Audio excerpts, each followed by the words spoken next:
এই হলো Redmi Note 11। ফোনটি 2022-এর শুরুতে 20 থেকে 22,000 টাকা বাজেটে অফিসিয়ালি লঞ্চ করা হয়েছিল।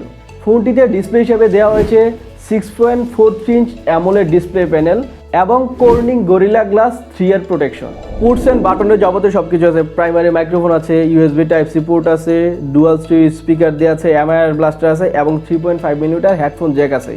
ফোনটির রিয়ারে আছে কোয়াড ক্যামেরা সেটআপ, যার মেইন ক্যামেরা হচ্ছে 50 মেগাপিক্সেলের একটি মেইন সেন্সর এবং 8 মেগাপিক্সেলের আলট্রা ওয়াইড, 2 মেগাপিক্সেলের ম্যাক্রো এবং 2 মেগাপিক্সেলের ডেপথ সেন্সর এবং এর ফ্রন্টেই আছে 13 মেগাপিক্সেলের একটি সেলফি ক্যামেরা।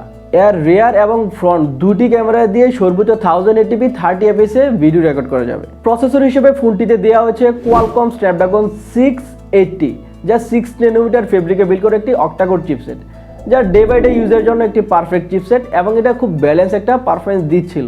যারা নোট 11 ফোনটি ইউজ করেছে তারা মোটামুটি সবাই জানে।